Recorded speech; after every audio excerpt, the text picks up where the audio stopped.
essa divisão clara dos recursos do Plano Safra para custeio e em detrimento, por exemplo, dos investimentos, em um momento de Selic a 15%. A percepção do Ministério da Agricultura é que não há incentivos para que o produtor rural faça investimentos neste momento de uma Selic altíssima, inclusive com citações do próprio ministro Carlos Fávaro de que o país virou um país de rentistas com esta alta taxa de juros. Bom dia novamente. Gabriel e Daniel. Aí não tem problema nenhum. Aqui nós dupla sertaneja, jornalismo ao vivo, é assim mesmo. E os problemas da agricultura estão na fazenda. Então o ministro Haddad estava conversando, expondo aí todas as questões relativas à relação com o legislativo, o judiciário, e vamos tocar no nosso assunto. O Plano Safra, ele é um plano de Estado, não é nem um plano de governo.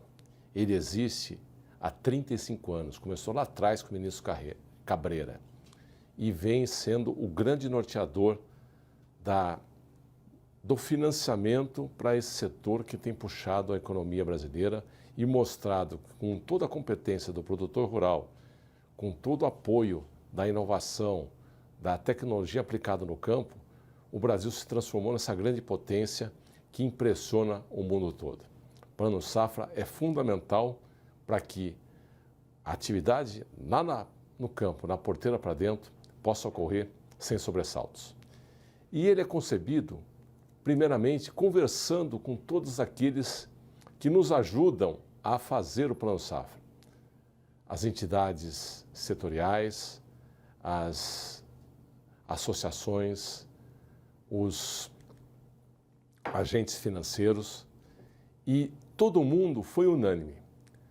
Sabemos das dificuldades para esse Plano Safra, sabemos que temos limitações orçamentárias, sabemos que temos uma taxa Selic de 15 pontos, 4,5 pontos acima da Selic no Plano Safra anterior.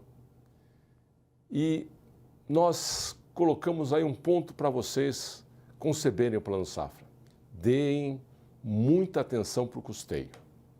Nesse momento, o mais importante é que o custeio, que aquilo que vai acontecer de colocar a semente na terra para que ela brote e nos dê a oportunidade de termos uma nova safra robusta, recorde, é o mais necessário. O investimento nessas taxas de juros, mesmo os mais necessários, são muito pensados e repensados pelo tomador, porque no final ele vai ter que pagar. E quando paga com uma taxa de juros mais alta, esse impacto vem ao longo dos próximos anos. O momento é muito mais para se ter olhar no que vai acontecer agora, que é o plantio, do que no investimento. Porém, o investimento está lá, está garantido. São mais de 100 bilhões de reais garantidos para investimento. Perfeito. Daniel Hittner, de volta aqui conosco. Fique à vontade, por favor. Secretário, obrigado, Gabriel. Secretário, muito obrigado pela visita aqui ao estúdio da CNN. Ontem, pouco depois do governo ter lançado o Plano Safra, tanto a CNA quanto a Frente Parlamentar da Agropecuária criticaram a ausência de informações sobre o seguro rural. O seguro rural sofreu cortes recentemente, no mês passado, mas o pleito da CNA, da FPA, é de um orçamento ali por volta de 3, 4 bilhões e não veio nenhuma informação sobre o seguro rural. O que é que o Ministério planeja exatamente para esse programa? Fala-se numa reestruturação, mas ontem não surgiu nenhuma informação sobre essa reestruturação do Plano Rural. O que está na mesa? O que o Ministério da Agricultura pretende colocar à mesa? Não pôde anunciar ontem, mas o que o Ministério pretende colocar à mesa no futuro próximo? Primeiro, o seguro rural é algo absolutamente necessário, que nós temos aí a necessidade de estar aperfeiçoando e colocando à disposição do tomador do risco, no caso, o produtor rural. O que nós tivemos esse ano foi o bloqueio, novamente, do seguro rural, como vem no bloqueio, o contingenciamento nas contas do seguro rural dentro do Ministério da Agricultura. Isso é uma prática que vem sendo recorrente ao longo dos últimos planos safras e não foi diferente dessa vez. A diferença dessa vez é que, devido ao atraso da aprovação do orçamento por parte do Congresso, essa notícia veio junto com o Plano Safra. Via de regra, os contingenciamentos vinham antes do anúncio do Plano Safra e todo mundo já tinha um norte do que estaria acontecendo. Esse bloqueio, esse contingenciamento, ao longo do ano, ele vai sendo acertado em função das liberações do orçamento e o Plano Safra, e o seguro rural acontece como acontece todos os anos. É insuficiente? É insuficiente, não é mais o modelo mais adequado para o nosso agro, para o tamanho que o Brasil se tornou dentro da atividade agrícola. Nós estamos estudando a possibilidade de haver uma mudança no seguro rural. Sempre pedimos e apoiamos projetos como o da ex-ministra Tereza Cristina, que estão no Congresso, que fossem aprovados, que garantiriam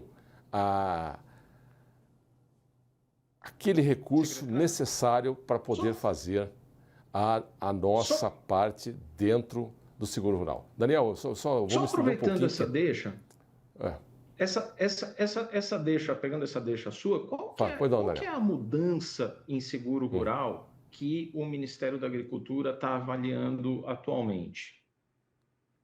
É no modelo de seguro, levando na pauta tanto o Proagro quanto o PSR. Para quem não conhece, o Proagro é aquele que é tocado pelo Banco Central para as operações principalmente da agricultura familiar, hoje em até R$200 mil. E tem um recurso garantido em lei, obrigatório por parte do Executivo.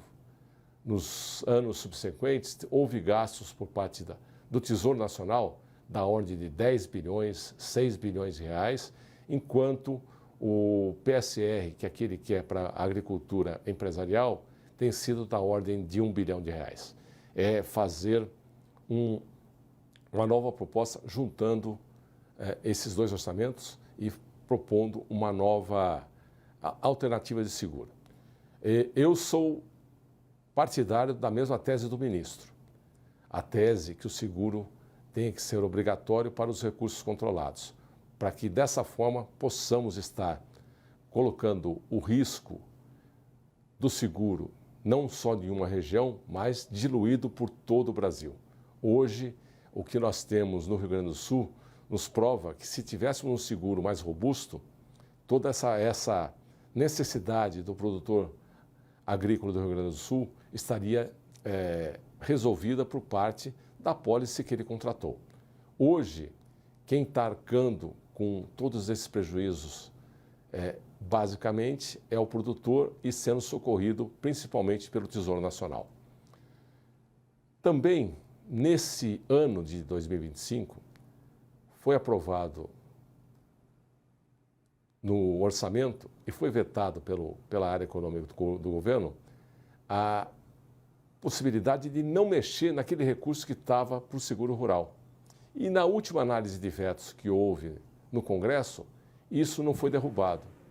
Isso daí permaneceu e está permanecendo, dando a discricionalidade do bloqueio à equipe econômica e ao Ministério da Agricultura na hora de definir de onde serão os cortes. O bloqueio e o contingenciamento, nos últimos anos, tem sido recorrente e, ao longo do ano, isso tem sido recomposto. Mas se tivesse sido cortado esse veto, nós teríamos aí a obrigatoriedade do recurso aprovado ser efetivamente aplicado no seguro rural. Perfeito, um momento em que talvez a gente discute bastante esse engessamento do orçamento, essa destinação carimbada, obrigatoriedade de execução de recursos. Isso é uma das preocupações do debate entre agricultura e Ministério da Fazenda? As preocupações são válidas. É uma disputa entre a área econômica do governo e esse problema de você ter uma alocação já definida desse recurso. Mas tiraria essa possibilidade de ter um impacto no seguro rural ao longo do exercício do orçamento. Perfeito. E aí, por exemplo, vou mesclar aí os assuntos, Ministério da Fazenda sim. e também a Agricultura, porque são completamente correlatos, meu caro. Sim. A gente tem uma Selic de 15%, juro altíssimo, o plano conseguiu segurar este repasse para os produtores, não com repasse integral daqueles 4,5 pontos que tivemos de aumento na Selic do ano passado para este, e há dentro do plano essa distinção do primeiro semestre para o segundo semestre na seção de créditos. Eu estou falando sobre ano safra, então é este segundo semestre de 2025 e o primeiro semestre de 2026. Nas contas da equipe do Ministério da Agricultura, está uma queda da Selic, talvez um juro menor no próximo semestre, no primeiro semestre de 2026. Esta talvez é a expectativa de vocês, que o crédito fique talvez um pouco mais barato no ano que vem e exija menos destes recursos do Plano Safra? Sem dúvida, está na conta, mas não me pergunte qual que é a conta, que nem nós sabemos, tá? Está tudo lá com a turma da Fazenda, com a turma da economia. É algo que se conta. E a grande preocupação e o grande impacto que nós tivemos na concepção do Plano Safra foi com esse primeiro semestre do Plano Safra, que é o segundo semestre de 2025, e todos nós estamos vendo as dificuldades orçamentárias para que nós possamos estar colocando o governo andando e o Plano Safra por consequência. Perfeito. E aí, por exemplo, quando a gente olha para valores... fica à vontade, Daniel, por favor. Não, por favor, Gabriel, eu ia justamente pegar a toada, mas desculpe cortá-lo, meu amigo. Era mais para pegar aqui o gancho, porque a gente está falando de taxa de juros, e aí me veio à cabeça, obviamente, essa discussão toda que existe com o Congresso de fim da isenção das LCAs. Por que eu pergunto isso, secretário? Desse plano safra, 516 bilhões de reais... alguma coisa ali por volta de 180 bilhões em financiamentos são os CPRs, as cédulas de produção rural, que nada mais são do que dinheiro captado via LCAs. E as LCAs vão, pela proposta do governo na MP 1303, deixar de ter isenção. O quanto isso vai significar de encarecimento das cédulas de produção rural? Porque, obviamente, se quem... capta, né? Se quem compra LCAs, investe em LCAs, vai ter uma tributação ainda que de 5%, vai exigir um retorno maior e está aumentando o custo de captação. Como é que isso é medido ali pelo Ministério da Agricultura? É muito mais medido pelos ministérios da área econômica. Eles têm essa mensuração e, para nós, a informação que nos chega, que nos parece muito razoável, mesmo tirando a isenção para as LCAs, com 5% de tributação, ainda é um título, um investimento extremamente interessante para o investidor. Tanto é que chega para nós, e a gente conversa com muita gente, mesmo na expectativa dos 5% nas LCAs, os grandes consultores na área de investimentos orientavam pela manutenção das aplicações em LCA e até mesmo a sua ampliação, porque é um investimento extremamente interessante e ajudou a alavancar o Plano Safra passado e está alavancando este Plano Safra. E é uma tendência que eu vejo como irreversível no longo prazo, cada vez mais esses recursos sendo colocados no mercado e o mercado ajudando a financiar a atividade agrícola. Perfeito, é justamente talvez o volume total, mesmo com esta manutenção de atratividade. Eu até fiz algumas contas, viu, Rittner, para uma LCA, uma LCI, outro título isento, se era atrativo contra um título qualquer no mercado que pague aqueles 17,5% de juros, teria que oferecer algo em torno ali de 86% do CDI. Então, ainda há uma margem interessante de 86% para cima, nós teríamos aí uma atratividade para os títulos isentos. Mas, mesmo assim, seria uma atratividade menor do que os títulos que hoje não pagam nada. O Gabriel está bom de conta. O Gabriel está bom de conta. Aí, é só fazer conta para ver que é atrativo. Perfeito. Mas, por exemplo, vocês talvez colocam na conta não um encarecimento, mas um menor volume destes títulos, porque 180 bilhões podem ser talvez menores com essa captação mais cara pelos bancos. E aí, por exemplo, o investidor optando por colocar dinheiro num FDIC, em outro título de investimento, talvez do Tesouro Nacional, aumentando a competitividade, justamente essa competitividade que é buscada pelo Ministério da Fazenda. Então, o dinheiro sairia de um lugar, iria para outro, a gente pode ter talvez um volume menor do que estes 180 bilhões de reais que estão previstos no plano? Eu acho que não concordo com as previsões feitas pelos setores da área econômica do governo. A expectativa, inclusive, é de aumento de LCAs, já que essa taxa de juros no patamar que está, continua sendo extremamente atrativo. E a previsão, acho que de todo mundo no Brasil, é que nós chegamos no topo dos valores das taxas básicas. A tendência daqui para baixo é um arrefecimento e aí as coisas começam a entrar no lugar, porque essa taxa de juros é realmente muito além do que seria aceitável.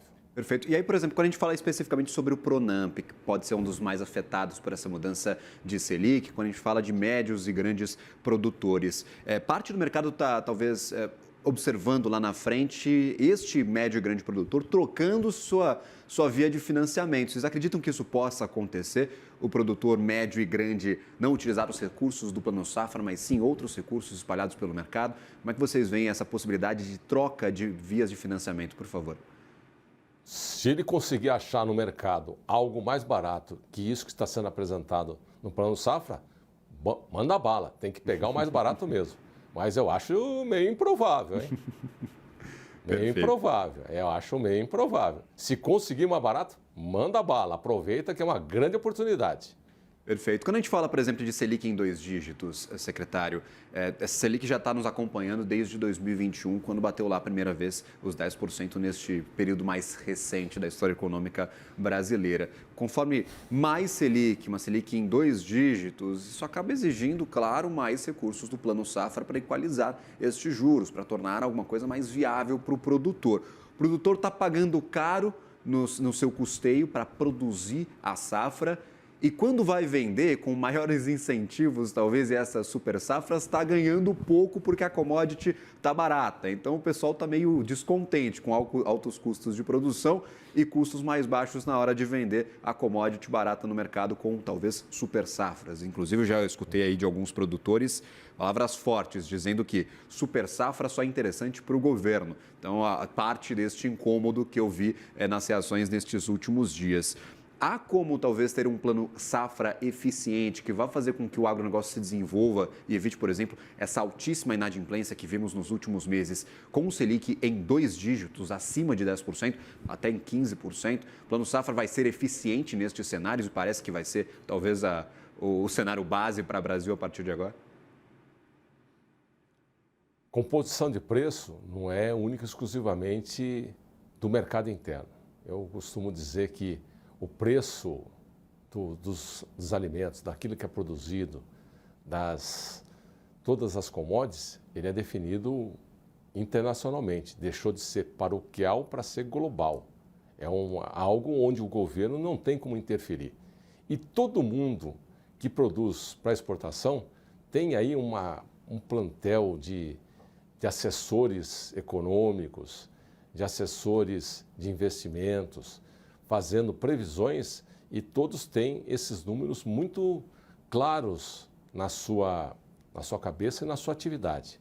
E isso é muito bem contornado, é muito mais, a composição de preços hoje é muito mais orbe do que urbe, né? Pegando uma paralela aí com a bênção papal. É muito mais com o mundo do que efetivamente acontece na sua localidade. O Plano Safra é, com certeza, aquele que oferece as menores taxas de financiamento do mercado brasileiro. Mais uma vez, se conseguir achar algo mais barato, aproveite. Aproveite porque é extremamente interessante. E taxa mais barata, via de regra, é com recursos vindo de fora. Os recursos em moeda internacional, que quando são usados por aqueles que já têm um hedge natural da sua atividade pela exportação, devem ser colocados na pauta. E isso tem acontecido para aquele que exporta. Para aqueles que têm, na sua atividade agrícola, basicamente o mercado interno, não é o mais recomendável, porque você fica exposto a um risco cambial. Mas, voltamos a insistir, os juros apresentados neste Plano Safra são os menores e tiveram um aumento muito menor do que foi o aumento da Selic. Daniel Rittner, por favor. Secretário, para a gente encerrar, eu queria recorrer um pouco à sua experiência política. Guilherme Campos foi deputado federal, tem uma atuação política relevante, para fazer uma avaliação no seguinte sentido. Ontem, na divulgação do Plano Safra, não havia representantes da Frente Parlamentar da Agropecuária. E a FPA tem tido sempre uma postura muito crítica, com raras exceções, sobre os movimentos do Ministério da Agricultura. Na sua avaliação, como é que está esse relacionamento bancada do agro e Ministério da Agricultura neste momento? Aí muito se deve, principalmente em função de tudo isso que aconteceu no Congresso ao longo dessas últimas semanas. Não diria para você que é uma questão da FPA com o Ministério, com o governo. É muito mais conjuntural em função dessa disputa que houve nessas 2 semanas. É um reflexo dessa relação governo-Congresso. Nós temos aí uma excelente interlocução com todos aqueles que compõem a Frente Parlamentar de Agricultura. Conheço a imensa maioria pessoalmente, fui deputado com a imensa maioria desses que compõem a Frente Parlamentar da Agricultura, fui integrante da Frente Parlamentar da Agricultura. Ministro Fávaro é alguém que tem mandato de senador, tem também todas as condições e conversa com todos aqueles que queiram estar falando a respeito de como melhorar o agro brasileiro, que tem mostrado a sua competitividade, a sua eficiência e tem o melhor produtor rural do mundo. O Brasil tem no agro, na atividade no campo, o seu grande esteio e tem tocado a economia do Brasil. E a relação executivo e Congresso tem que ser preservada. A interlocução tem que acontecer a todo momento e temos que estar construindo para que seja o melhor caminho para a atividade, porque o Brasil depende muito do agro. Não podemos não podemos nos deixar levar pelas disputas políticas do momento. Temos que pensar no agro no longo prazo. Secretário Guilherme Campos, eu gostaria de agradecer imensamente a tua disponibilidade, estar aqui conosco falando sobre este novo Plano Safra 2025-2026. Lhe desejo uma ótima quarta-feira, um bom trabalho e, claro, já faço o convite aí para novas entrevistas, para mais participações aqui no CNN Money. Eu que agradeço a oportunidade. Gabriel, sempre um prazer estar conversando com vocês. Daniel, depois de longo tempo, voltamos a ter uma entrevista aí, você comigo, eu com você, e estamos sempre à disposição. O agro brasileiro é show de bola, viu? O agro brasileiro a gente tem que bater no peito e falar. Esse faz diferença para o Brasil e para o mundo. Daniel Rittner, sempre um prazer, meu caro. Uma ótima tarde a você.